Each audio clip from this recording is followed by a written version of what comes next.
In today's video, I am going to be breaking down some of the drills that I did at a recent basketball camp that I ran at Burloak Basketball in Burlington.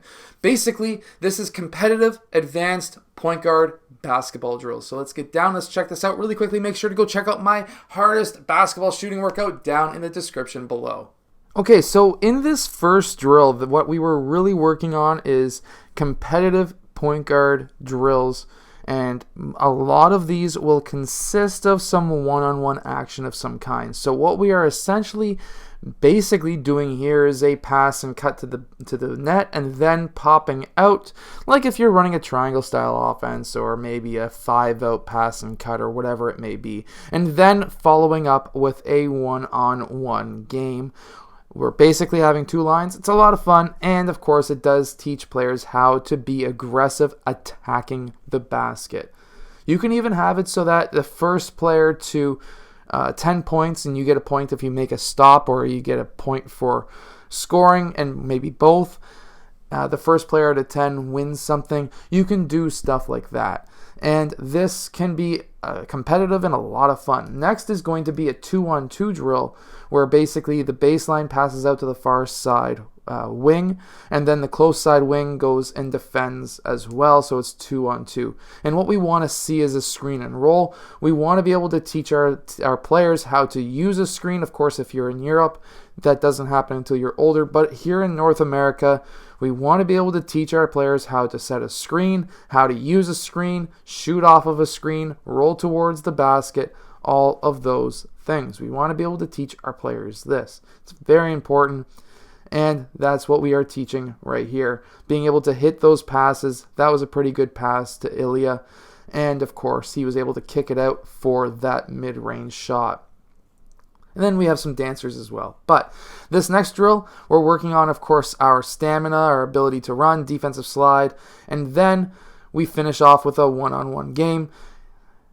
Basically get to that first pylon, defensive slide out, cut to half, and then go through those pop-up defenders. This is a lot of fun. You can run different teams. So here we were going up to 7 who could score the most. There's V versus Sam. V won that one.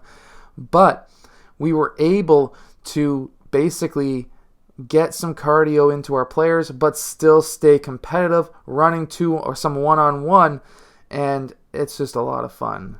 Nice basket, Jamal. But this drill alone for a warm-up before, let's say, a practice or whatever, if you're running a younger team, this could really get their blood flowing, their competitive juices going.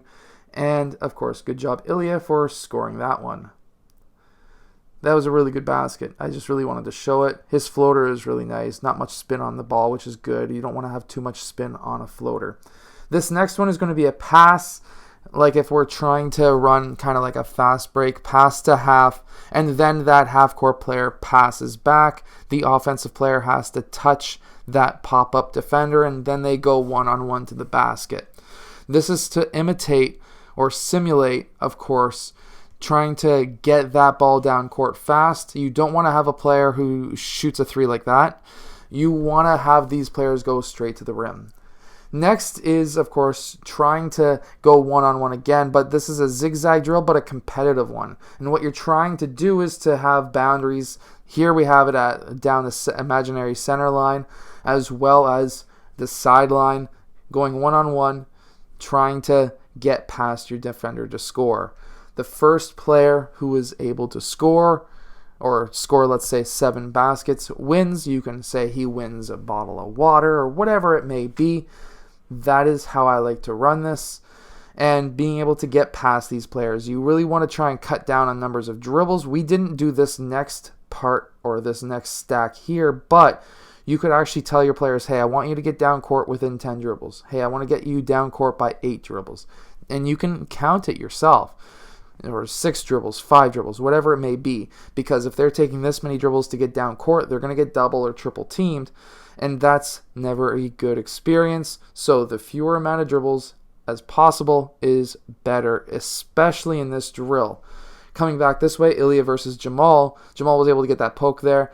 And then Ilya was able to use his power. He's taking, again, too many dribbles, but he was able to get past him, use that leverage of the off arm, and then he was able to get that basket, almost get that basket. I thought he scored. I remember putting this clip in, but again, trying to limit your dribbles is going to be key, but keeping your head up. You can even have an assistant coach who is holding up fingers along the baseline. There's many different ways that you could stack this drill, but one thing is to try to teach aggressiveness, and that elbow move is very good.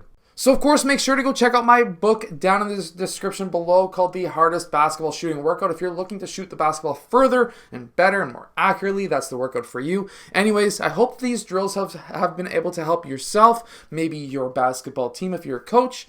And, of course, I'll see you guys again next time. Hit that like button and subscribe.